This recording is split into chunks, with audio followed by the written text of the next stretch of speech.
Hey everyone, I'm coming to you live now from my new layout spot. Well, not live, recorded of course on this camera, but anyways, I want to show you the new layout that I'm currently building, and right now I've got all the foam down. So here, I'll pan over here. This is a oval designed layout where you can walk in. My original layout, it was kind of in the center corner of the basement. For those of you who have been to my house, know that it was just right here in this middle section. You had to walk all the way around.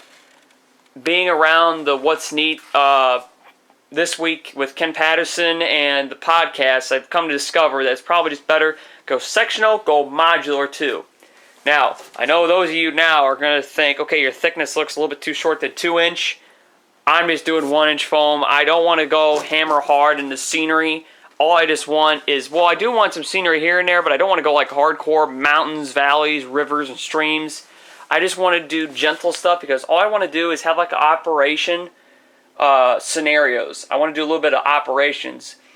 And the reason why I say that is I'm a part of a ops group that once every month, every Tuesday night, the gentleman who's in charge of it, who I personally know here in the St. Louis area, he sends out an email to say that these guys around town are wanting to operate to open up their layouts. It's like a 6:30 to 9:30. We take 3.5 hours and we operate. I've done about several of the guys' layouts, and several of them I've made good friendships with, train-wise. And then a couple, like there was one recently, an Illinois Central-based layout from the 80s over in Maryville, Illinois. And the gentleman looked at me after the session and was like, "You did such a fine job. Why don't you join my own Friday night?" So he's got his own separate Friday night ops group that he personally invites to his house, with also in addition to the Tuesday night ops groups that operates on this layout.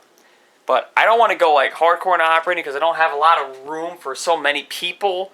But the fact of it is I want to try to get the basics down in operations. I'm going to want to set up a yard and try to get car cards, waybills, like Micromark sells a starter pack for the car card organization. Start off there, and then we'll move on to the computer. So, anyways, enough of me blabbering. Moving on. So this will be like a yard. I don't know how many tracks, and it's going to be double main line. This new layout's double main line. The outside track, I'm going to try to squeeze 28-inch radius. If not, I'll do 26 on the outside, 24 on the inside, and then 22 will be on the inner branch. So double main track, we'll just loop around like this. As you can see here, here's one of my favorite engines, Royal Limited ES44AC that I got last Christmas. And then this is based off the railroad around St. Louis, the Terminal Railroad Association. I found this at the Railroad Prototype Modelers Meet in Collinsville, Illinois this year, about 2 months ago now in 2019. Spring Creek Model Trains, guy had a couple, and I'm like, I've been looking for one of these because I got a GP38 from Athearn TRA 2000 that I'm trying to put a decoder in. But anyways, moving on. So, of course, this will be a lift out of some type. I don't know if I do want to make it like bridge. If I do want to make it like a truss bridge lift out, something like that, girder, I have to think about that. And then more of a little bit of a disorganized mess, but that's what happens when you're building a new setup. So, and then, of course, here's where my DCC is. I do know that for those of you who watch me on the podcast or are subscribed here to my YouTube channel, we talk about NCE because they're actually one of our sponsors, and I do like their system, but I'm trying to think if I probably should just switch over from Digitrax. Yet, it's just that I want something functional, not to NCE. I like NCE. I love it. But I've just actually spent so much money now on this Digitrax system that I just don't know if I want to afford to switch. Maybe in the next layout when I move out and go on my own, I'll make the switch to NCE, but for right now it works. I got the Wi-Fi Loconet device for the Wi-Fi throttle, and I got the duplex radio with my 2 duplex throttles. I got the Evolution DCS210, and then I only bought the one with the tethered DT500 UP5 and the PS615 power supply.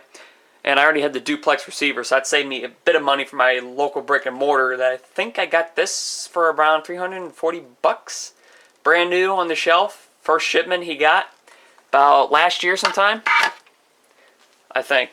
So, Not a case. Also, speaking about yards, I'm going to do a little, maybe an engine-like facility back here in a small, just a small extra freight in the engine storage. I don't have too many engines. Like, I'll probably have a switcher holding in this yard over here, and then maybe something within this area.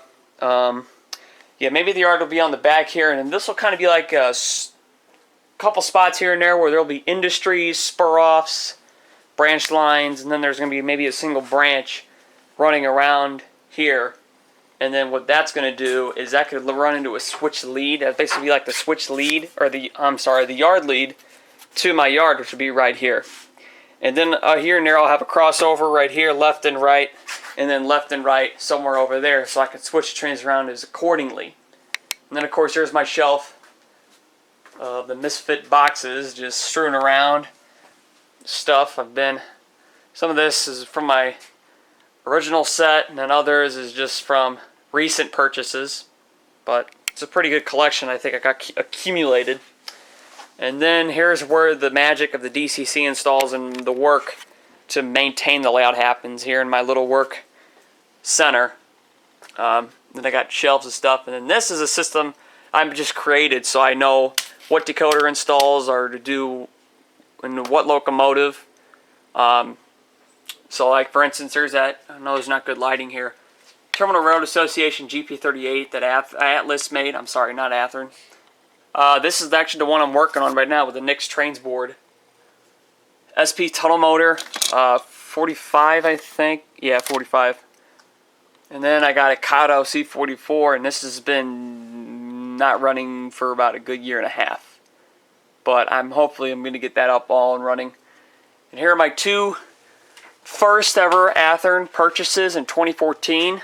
I bought this one with the factory sound in it about a couple years ago when it came out with this one. I was pretty impressed with this. My very first sound locomotive I ever bought in my life, and so this is very special to me. And then went on ahead, and yet I got this as a trade deal. So, and at the time I wanted the 2726 paired with this one, and so I was so lucky that I was able to trade with a gentleman, a buddy of mine, and he just said, "Well, I got it. It's yours. It's UP. You love UP. There you go." They had factory Tsunami 3-function sound. They're going to actually get TCS WOW. I don't know if I'm going to do the kits or the 101 diesel decoders to hardwire it. Athearn Genesis, Centennial, and pieces, because I'm going to I gutted the whole thing so I can do the LED and Tsunami 2 DCC install. So here's a workbench, and then here's where my JMRI computer sits, and then in accordance to my PR3 programmer, which is mounted up on my pegboard. And then that is connected to this outer track, and then the inner track on my test bed is directly to the NCE, so I can immediately test stuff without doing programming with Digitrax, which I'll do later, plug into my computer, and go from there. So, hopefully you guys just like this little brief overview right now of what I've got, and then I'll consider this the first layout update since I tore out my last layout.